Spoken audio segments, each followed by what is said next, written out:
نحمده ونستعينه ونستغفره ونؤمن به ونتوكل عليه ونعوذ بالله من شرور أنفسنا ومن سيئات أعمالنا من يهده الله فلا مضل له ومن يضلله فلا هادي له ونشهد أن لا إله إلا الله وحده لا شريك له ونشهد أن سيدنا وسندنا وحبيبنا وحبيب ربنا ومولانا ونبينا محمدا عبده ورسوله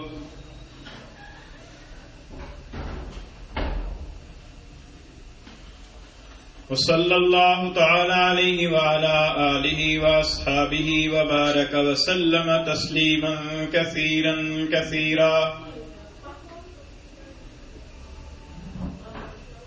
أما بعد فأعوذ بالله من الشيطان الرجيم بسم الله الرحمن الرحيم والذين آمنوا وعملوا الصالحات لنكفرن عنهم سيئاتهم ولنجزينهم أحسن الذي كانوا يعملون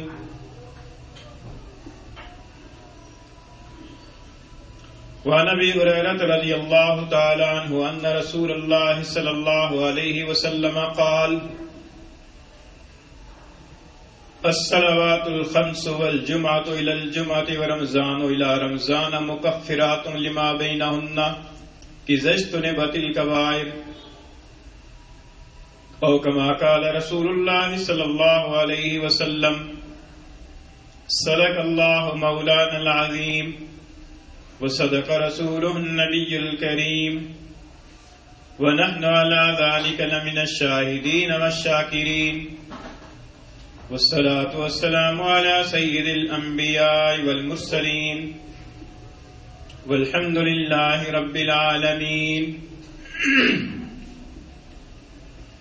گرامی قدر سامعین، 20ویں پارے سے سورہ عنکبوت کی ایک آیت کریمہ آپ کے سامنے تلاوت کی ہے، اور حضور اقدس صلی اللہ علیہ وسلم کا ایک ارشاد گرامی جس کو امام مسلم رحمہ اللہ نے اپنی صحیح مسلم میں حضرت ابو ہریرہ رضی اللہ تعالیٰ عنہ سے روایت کر کے نقل فرمایا ہے، وہ ارشاد گرامی آپ کے سامنے پڑا ہے۔ اس آیت کریمہ کا مفہوم یہ ہے کہ والذین آمنوا وعملوا الصالحات، اور جو لوگ ایمان لائے اور انہوں نے نیک اعمال کیے، لنکفرن عنہم سیئاتہم، تو ہم ضرور ان کی خطاؤں کا کفارہ کر دیں گے، ولنجزینہم احسن الذی کانوا یعملون، اور جو بھی وہ اعمال کرتے ہیں ان کا اچھے سے اچھا بدلہ ان کو دیں گے۔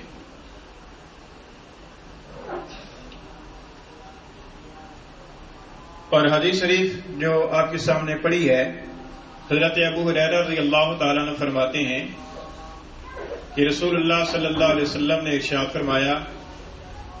کہ 5 نمازیں اور جمعہ کی نماز، ایک جمعہ کی نماز ادا کرنے سے دوسری جمعہ کی نماز کی ادائیگی تک، اور رمضان سے رمضان تک، یہ جو عبادات ہیں ان عبادات کی برکت سے ان کے درمیانی اوقات کے صغیرہ گناہوں کا کفارہ کر دیا جاتا ہے، بشرطے کہ کبیرہ گناہوں سے بچا جائے۔ گزشتہ جمعہ المبارک پر بھی یہ بات عرض کی تھی کہ گناہ اللہ تعالیٰ کی نافرمانی کا نام ہے، اور گناہ کی 2 بڑی قسمیں ہیں، ایک کبیرہ گناہ اور دوسرے صغیرہ گناہ۔ کبیرہ گناہوں کی معافی کے لیے توبہ کا ہونا ضروری ہے۔ اللہ تعالیٰ اپنے فضل و کرم سے کسی کا کبیرہ گناہ بھی بغیر توبہ کے معاف فرما دیں تو یہ اللہ کی مہربانی، اللہ کا کرم اور اللہ کا فضل ہے، وعدہ نہیں ہے۔ ہاں، اللہ تعالیٰ نے یہ وعدہ فرمایا ہے کہ اگر انسان بڑے سے بڑے گناہ سے بھی سچے دل سے توبہ استغفار کرے گا اور توبہ کی شرائط اور اس کے تقاضوں کو پورا کرے گا تو پھر اللہ کا وعدہ ہے کہ اللہ تعالیٰ بڑے سے بڑے گناہ کو بھی معاف فرما دیتے ہیں، چاہے وہ گناہ شرک کا ہو، قتل کا ہو، کفر کا ہو اور بدکاری کا ہو، شراب کا ہو، کوئی گناہ بھی ہو۔ البتہ یہ جو چھوٹے گناہ ہیں، صغیرہ گناہ جن کو کہا جاتا ہے، یہ نیک اعمال کی برکت سے بھی اللہ تعالیٰ معاف فرما دیتے ہیں۔ اس کو قرآن و حدیث کی اصطلاح میں کفارہ سیئات کہا جاتا ہے،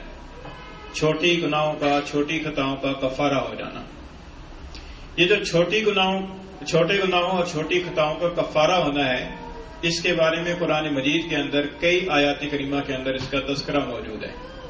ان میں سے ایک آیت کریمہ آپ کے سامنے 20ویں پارے سے سورہ عنکبوت کی پڑھی ہے، جس میں اللہ تعالیٰ نے یہ فرمایا کہ جو لوگ ایمان لائے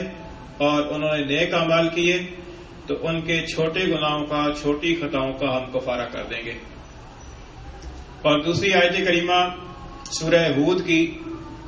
جس کے اندر اللہ تعالیٰ نے ارشاد فرمایا کہ ان الحسنات یذہبن السیئات، پچھلے جمعے پر اس آیت کریمہ کا انتخاب کیا تھا کہ نیکیاں برائیوں کو مٹا دیتی ہیں۔ ایک اور آیت کریمہ سورہ نساء کی ہے، 5ویں پارے میں اللہ تعالیٰ فرماتے ہیں کہ ان تجتنبوا کبائر ما تنہون عنہ نکفر عنکم سیئاتکم، کہ اگر تم بڑے بڑے ان گناہوں سے بچتے رہو گے جن سے تمہیں روکا گیا ہے تو چھوٹے گناہوں کا ہم کفارہ کر دیں گے۔ اس کے علاوہ سورہ تغابن کے اندر بھی اس کا تذکرہ موجود ہے، سورہ مائدہ کے اندر بھی موجود ہے، سورہ آل عمران کے اندر بھی موجود ہے کہ یہ جو انسان سے چھوٹی خطائیں ہو جاتی ہیں، چھوٹے گناہ ہو جاتے ہیں جن کو صغائر کہا جاتا ہے، ان صغیرہ گناہوں کا کفارہ نیک اعمال کی برکت سے ہو جاتا ہے۔ اور حدیث شریف کے اندر بھی اس بات کی صراحت ہے کہ جو 5 نمازیں پڑھی جاتی ہیں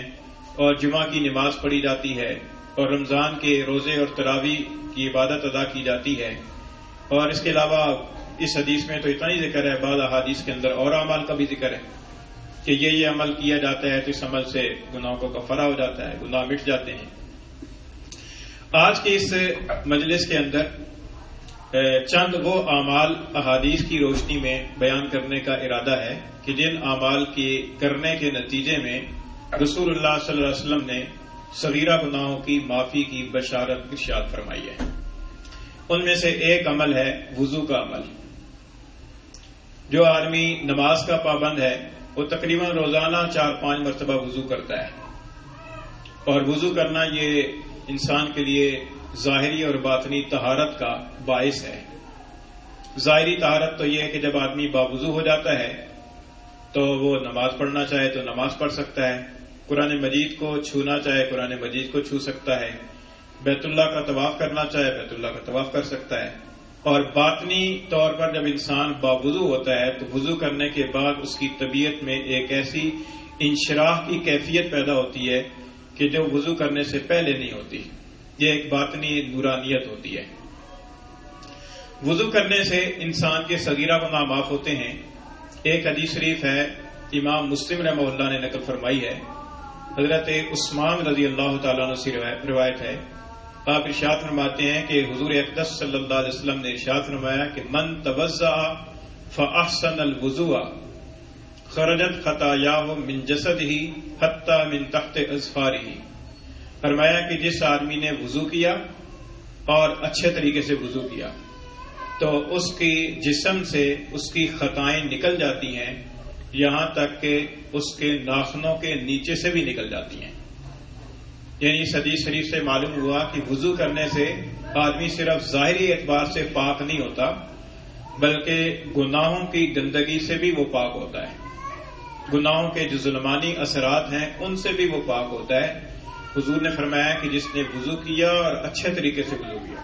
اچھے طریقے سے وضو کرنے کی تشریح علماء نے فرمایا کہ سنت کے اور آداب کے مطابق وضو کرے۔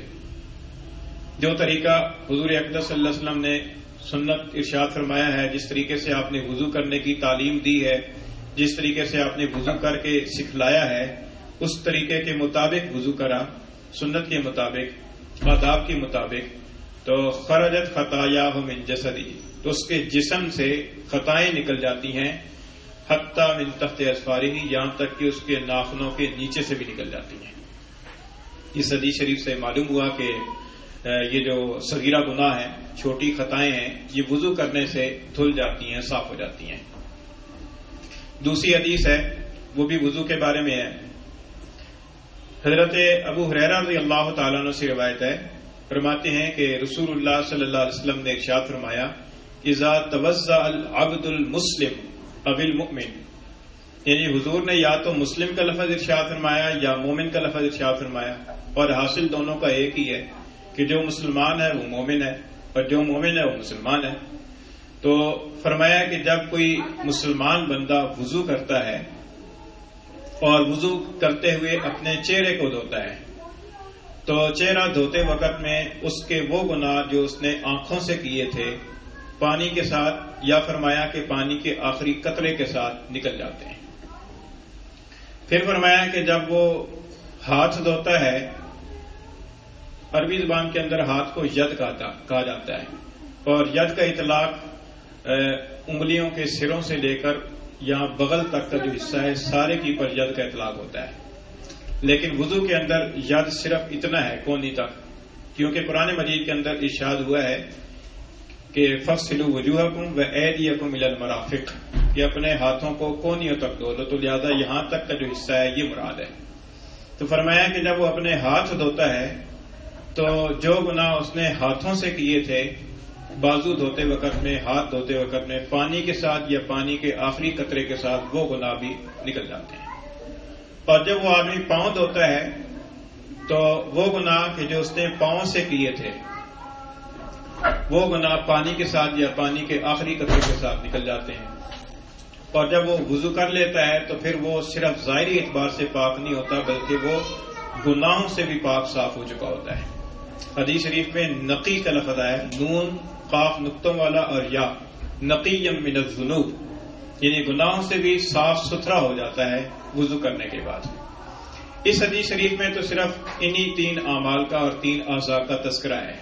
لیکن وضو کے اندر تو اور عمل بھی کیا جاتا ہے، جیسے کانوں کا مسح کیا جاتا ہے، سر کا مسح کیا جاتا ہے۔ تو ایک اور روایت کے اندر جس کو امام مالک رحمۃ اللہ علیہ نے نقل فرمایا ہے، اس کے اندر مزید بھی اضافہ ہے کہ جب آدمی سر کا مسح کرتا ہے تو وہ جو اس کے دل کے اندر جو خیالات اور سوچیں ہوتی ہیں وہ بھی مسح کے ساتھ نکل جاتی ہیں، اور جو کانوں کا مسح کرتا ہے تو کانوں کے ذریعے سے جو گناہ اس نے کیے ہیں وہ بھی اس کے نکل جاتے ہیں۔ اور اس چہرے کے اندر صرف اس حدیث میں تو آنکھوں کا ذکر ہے، لیکن چہرے کے اندر ظاہر ہے کہ منہ بھی ہے، زبان بھی ہے، ناک بھی ہے۔ تو اس روایت کے اندر یہ بھی ہے کہ جب وضو کرتا ہے، چہرہ دھوتا ہے، تو وہ گناہ جو اس نے ناک سے کیے، منہ اور زبان سے کیے وہ بھی دھل جاتے ہیں، یعنی گویا کہ وہ وضو کرنے سے گناہوں سے بھی پاک صاف ہوتا ہے، صغیرہ گناہ اس کے معاف ہو جاتے ہیں۔ یہ بار بار عرض کر رہا ہوں کہ صغائر معاف ہوتے ہیں، تو صغیرہ گناہ اس کے وضو کرنے کی برکت سے نکل جاتے ہیں۔ اب ایک تو مطلب اس کا علماء کرام نے یہ بیان فرمایا کہ جب آدمی وضو کرتا ہے تو وضو کرنے کی وجہ سے اس کے ظاہری اعضاء بھی پاک ہوتے ہیں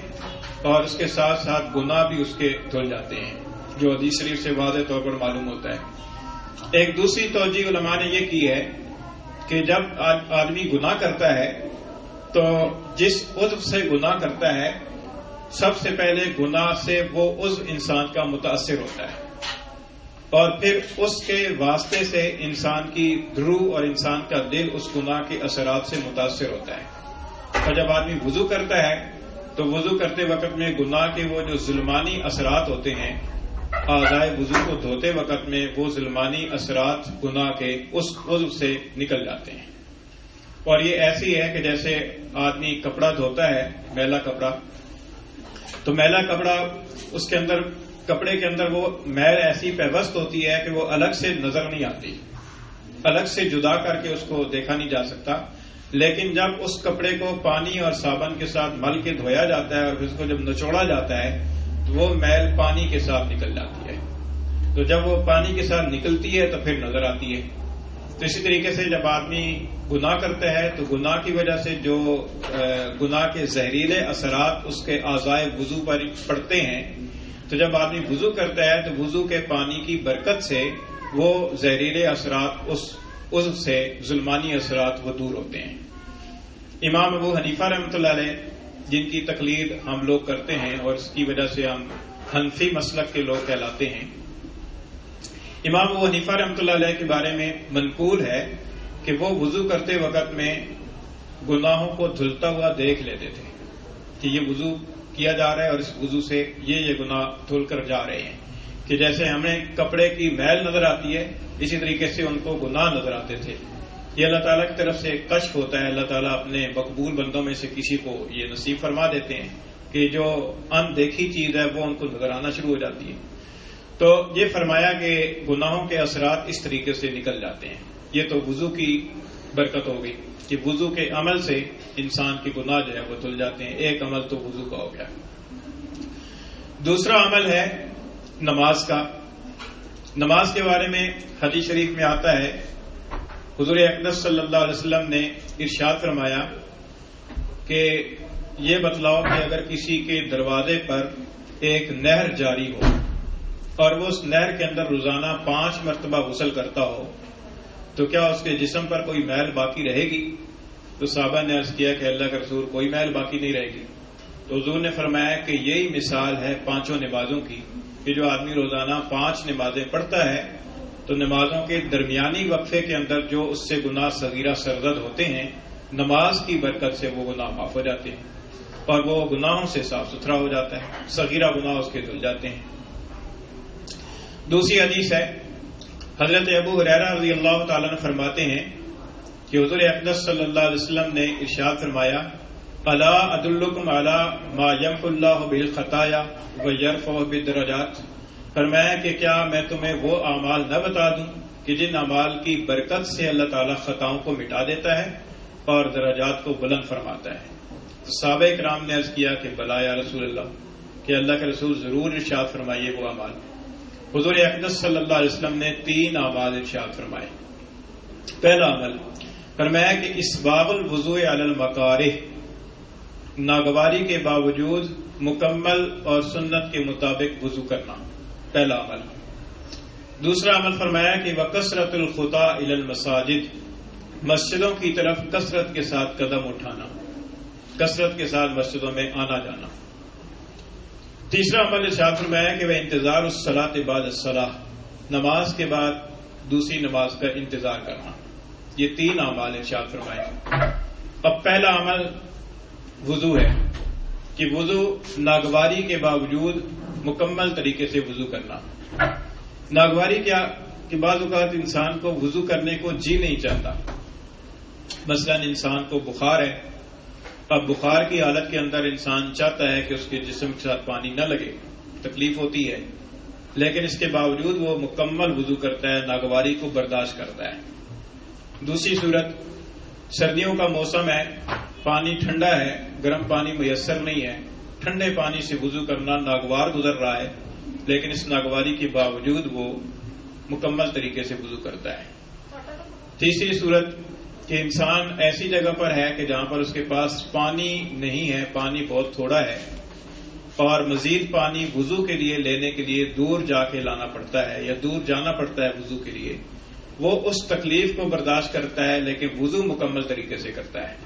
تو فرمایا کہ یہ عمل ایسا ہے کہ اس عمل کی برکت سے اللہ تعالیٰ خطاؤں کو مٹا دیتا ہے اور اللہ تعالیٰ درجات کو بلند فرماتا ہے۔ دوسرا عمل کثرت الخطا الی المساجد، مسجدوں کی طرف کثرت کے ساتھ قدم اٹھانا۔ مسجد کے ساتھ تعلق یہ ایمان کی نشانی ہے۔ اللہ تعالیٰ ارشاد فرماتے ہیں کہ انما یعمر مساجد اللہ من آمن باللہ والیوم الآخر، کہ اللہ کی مسجدوں کو وہی لوگ آباد کرتے ہیں کہ جو اللہ پر اور قیامت کے دن پر ایمان رکھتے ہیں۔ اور حدیث شریف کے اندر بھی یہ فرمایا گیا ہے کہ جس کو مسجد میں آتا جاتا دیکھو اس کے ایماندار ہونے کی گواہی دو۔ یہ مسجد کے ساتھ تعلق ہے، تو مسجد کے ساتھ جس کا تعلق ہوگا وہ مسجد کے اندر کثرت کے ساتھ آئے گا جائے گا، اور جو ہر نماز کے لیے اپنے گھر سے چل کر مسجد کی طرف آئے گا تو جتنے قدم اٹھائے گا وہ کثرت کے اندر آئے گا۔ کثرت الخطا الی المساجد، مسجدوں کی طرف کثرت کے ساتھ قدم اٹھانا، یہ دوسرا عمل ہے۔ تیسرا عمل ہے وہ انتظار الصلاۃ بعد الصلاۃ، نماز کے بعد دوسری نماز کے انتظار میں رہنا۔ انتظار میں رہنا مراد یہ ہے کہ اس کی فکر میں رہنا. مثلا زور کی نماز پڑھ لی ہے، اب عصر کی نماز کی فکر ہے کہ عصر کی نماز کہیں رہ نہ جائے. خاص طور پر جو آدمی مشغول ہوتے ہیں، کاروبار کے اندر مشغول ہیں، دفتر کے کام میں مشغول ہیں، یا سفر کے دوران ہیں، سفر کر رہے ہیں، ان کے جس کے ذہن کے اندر نماز کی پابندی اور نماز کا اہتمام ہوگا تو وہ اس فکر میں رہے گا کہ کسی طریقے سے وقت پر نماز پڑھنی نصیب ہو جائے، نماز کہیں قضا نہ ہو جائے. تو یہ جو فکر ہے نماز کی، نماز کے بعد اگلی نماز کی ادائیگی کی فکر، انتظار، یہ فرمایا کہ ایسا عمل ہے کہ اس کے ذریعے سے اللہ تعالیٰ خطائیں مٹاتا ہے اور درجات کو بلند فرماتا ہے. یہ تین اعمال ذکر فرمانے کے بعد حضور نے ارشاد فرمایا کہ فذالکم الرباط، فذالکم الرباط، یہ رباط ہے، یہ رباط ہے، یعنی یہ عمل رباط کے درجے والا عمل ہے. رباط کے بارے میں قرآن مجید کے اندر بھی ذکر ہے. سورہ آل عمران کی آخری آیت ہے. اللہ تعالیٰ ارشاد فرماتے ہیں کہ یا ایھا الذین آمنوا اصبروا وصابروا ورابطوا واتقوا اللہ لعلکم تفلحون، کہ ایمان والو صبر کرو اور ثابت قدم رہو، اور صابروا ورابطوا، اور رباط اختیار کرو اور اللہ تعالیٰ سے ڈرو تاکہ تم کامیاب ہو جاؤ. رباط کیا ہے؟ رباط کے بارے میں علماء نے لکھا ہے کہ یہ اسلامی سرحد کی حفاظت کی پر جو آدمی مامور ہے اور وہ وہاں پر پہرا دے رہا ہے کہ اسلامی ملک کی پر کوئی دشمن حملہ نہ کرے، یہ جو عمل ہے اس کو رباط کہا جاتا ہے. اس کی احادیث کے اندر بہت فضیلت ارشاد فرمائی گئی ہے. اس عمل، ان تین اعمال کو حضور نے رباط فرمایا. علماء نے ارشاد فرمایا کہ جس طریقے سے جغرافیائی سرحدیں ہوتی ہیں اسلامی ملک کی، اور ان جغرافیائی سرحدوں میں سے کسی سرحد پر پہرا دینے سے انسان کو رباط کا عمل اور نصیب ہوتا ہے اور فضیلت حاصل ہوتی ہے، اسی طریقے سے کچھ نظریاتی سرحدیں ہوتی ہیں، یعنی اسلامی نظریاتی سرحدیں، کہ اسلام کے جو عقائد و نظریات ہیں، اسلام کے جو اعمال ہیں، ان کی پر آدمی پابند رہے اور دشمن ان کی پر حملہ آور نہ ہو. دشمن کون ہے؟ شیطان ہے. انہ لکم عدو مبین، وہ تمہارے لیے کھلا دشمن ہے. تو یہ شیطانی اثرات سے بچاؤ کے لیے انسان کے نظریے اور انسان کے عمل کی حفاظت کے لیے جو عمل ہے، حضور صلی اللہ علیہ وسلم نے ان تین اعمال کو فرمایا کہ یہ رباط ہے، کہ جو آدمی ان تین اعمال کو اختیار کرے گا، اللہ کے فضل و کرم سے امید ہے کہ شیطانی اثرات سے اس کی حفاظت رہے گی،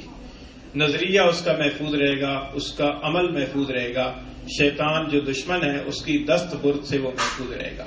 تو اس لیے فرمایا کہ یہ رباط ہے، یہ رباط ہے. اس میں نماز کا ذکر آ گیا. ایک اور حدیث ہے،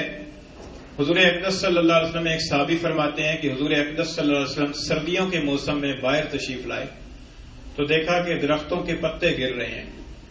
حضور اقدس صلی اللہ علیہ وسلم نے ایک درخت کی ٹہنی کو پکڑا تو اس کے پتے اور زیادہ گرنے لگ گئے. حضور نے فرمایا کہ جس طریقے سے یہ درخت کے پتے گر رہے ہیں، اسی طریقے سے جو آدمی نماز پڑھتا ہے تو نماز کی برکت سے اس کے گناہ بھی اسی طرح جھڑتے ہیں، یعنی صغیرہ گناہ اس کے اسی طرح جھڑتے ہیں. نماز کے بارے میں ہو گیا. یہ دوسرا عمل ہو گیا نماز کا، اور مسجد کی طرف کثرت کے ساتھ قدم اٹھانا، نماز کے انتظار میں رہنا. اچھا، اگلا عمل ہے جمعہ کی نماز. حدیث شریف میں آتا ہے کہ حضور اقدس صلی اللہ علیہ وسلم نے فرمایا کہ جس آدمی نے جمعہ کے دن غسل کیا اور پھر پاکیزگی اور صفائی کا خوب اہتمام کیا اور پھر اپنے پاس جو خوشبو اور تیل میسر تھا وہ استعمال کیا اور پھر وہ گھر سے مسجد کی طرف جمعہ کی نماز کی ادائیگی کے لیے چلا اور مسجد میں آ کر اس نے گردنوں کو پھلانگا نہیں. ایک روایت میں یہ کہ گردنوں کو نہیں پھلانگا، ایک روایت میں یہ کہ جو دو آدمی قریب قریب بیٹھے ہوئے تھے ان کے بیچ میں گھس کے نہیں بیٹھا، اور پھر موقع ہوتے ہوئے اس نے موقع کی مناسبت سے 2 یا 4 رکعت نفل بھی پڑھ لیے. اور پھر جب امام خطبہ دینے کے لیے نکلا تو وہ خاموشی اور توجہ سے اس نے خطبے کو بھی سنا. تو فرمایا کہ اس جمعے سے دوسرے جمعے تک کے درمیان کے جتنے گناہ ہیں وہ اس عمل کی برکت سے معاف ہو گئے. اب غسل تو جمعے والے دن ہم کرتے ہی ہیں، غسل کرنا، اچھے کپڑے پہننا. اچھا، ایک روایت میں اچھے کپڑے پہننے کا بھی ذکر ہے کہ لبس احسن ثیابہ، کہ اپنے پاس جو کپڑے موجود ہیں ان میں سے عمدہ لباس کو منتخب کر کے پہنا، غسل کیا، پاکیزگی اور صفائی کا خوب اہتمام کیا۔ اس سے مراد یہ ہے کہ زیر ناف اور زیر بغل کے جو بال ہیں ان کو صاف کیا، ناخن تراشے، اپنی لبیں تراشی، خوب پاکیزگی اور صفائی کا اہتمام کیا، اچھے کپڑے پہنے، خوشبو استعمال کی، زیب و زینت، تیل کنگا وغیرہ کیا استعمال کیا، اور پھر جمعہ کی نماز کی ادائیگی کے لیے جلد آنے کی کوشش کی، اور پھر مسجد کے اندر آ کر مسجد کے آداب کا لحاظ کیا، گردنوں کو نہیں پھلانگا، دو آدمیوں کے بیچ میں جا کر گھسا نہیں، اور پھر نفل جو پڑھنے تھے وہ موقع کی مناسبت سے پڑھے کہ موقع ہے، وقت مکروہ نہیں ہے، پھر پڑھے، اور پھر خطبے کو توجہ کے ساتھ سنا۔ یہ سارے اعمال کیے تو حضور نے فرمایا کہ اس جمعے سے دوسرے جمعے تک کے درمیان کے جو صغیرہ گناہ ہیں وہ اس جمعے کی نماز کی برکت سے اور ان اعمال کی برکت سے معاف ہو جاتے ہیں۔ تو یہ جمعے کا عمل ہو گیا کہ جس کی برکت سے جو ہے نا یہ گناہ معاف ہو جاتے ہیں۔ اب اس کے حدیث شریف کے اندر ایک تو ادب یہ بتایا گیا ہے کہ نمازیوں کی اور جو بیٹھے ہوئے لوگ ہیں ان کی گردنوں کو نہ پھلانگا جائے۔ اس کے اندر ہماری دو طرفہ غلطی ہوتی ہے۔ جو لوگ پہلے تشریف لاتے ہیں وہ بجائے اگلی صفوں میں بیٹھنے کے وہ پیچھے بیٹھنے کو ترجیح دیتے ہیں، اور جو بعد میں آتے ہیں ان کی مجبوری بن جاتی ہے کہ وہ آگے آنے کے لیے گردنوں کو پھلانگے۔ تو دونوں قسم کے افراد کو اصلاح کرنی چاہیے۔ دوسرا یہ کہ خطبے کو توجہ کے ساتھ سننا چاہیے۔ خطبے کے دوران بات چیت کرنا، خطبے کے دوران جو ہے نا وہ بے توجہ رہنا، یہ ٹھیک نہیں ہے۔ خطبے کو توجہ اور اہتمام کے ساتھ سننا چاہیے۔ خطبے کا سننا واجب ہے۔ خطبے کے دوران بھی بعض لوگوں کو دیکھا گیا ہے کہ وہ کھڑے رہتے ہیں، یہ کھڑا رہنا بھی ادب کے خلاف ہے۔ خطبے کا ادب یہ ہے کہ بیٹھ کر توجہ کے ساتھ سنا جائے۔ عیدین کے خطبے کے اندر دیکھا گیا ہے کہ جب نماز کا سلام پھرتا ہے تو بعض لوگ چل پڑتے ہیں، وہ سمجھتے ہیں عمل ختم ہو گیا، کیونکہ نماز کے بعد خطبے ہوتے ہیں اس لیے خطبوں کو توجہ کے ساتھ نہیں سنا جاتا۔ نکاح کا جو خطبہ ہے اس کا بھی یہی حکم ہے۔ نکاح کے خطبے ہوتے ہیں، لوگ اپنی باتوں کے اندر لگے ہوئے ہوتے ہیں، شور شرابہ ہو رہا ہوتا ہے، خطبے کی طرف کوئی توجہ نہیں ہوتی۔ حالانکہ نکاح کا خطبہ سننا بھی اسی طرح ضروری ہے جس طرح جمعے کا اور عیدین کا خطبہ سننا ضروری ہے۔ تو اس لیے ان ہدایات اور آداب کو ملحوظ رکھتے ہوئے اگر اعمال کیے جائیں گے تو اللہ کی رحمت سے امید ہے کہ اللہ تعالیٰ ان اعمال کی برکت سے گناہوں کا کفارہ فرما دیں گے۔ اللہ تعالیٰ میں عمل کی توفیق عطا فرمائے۔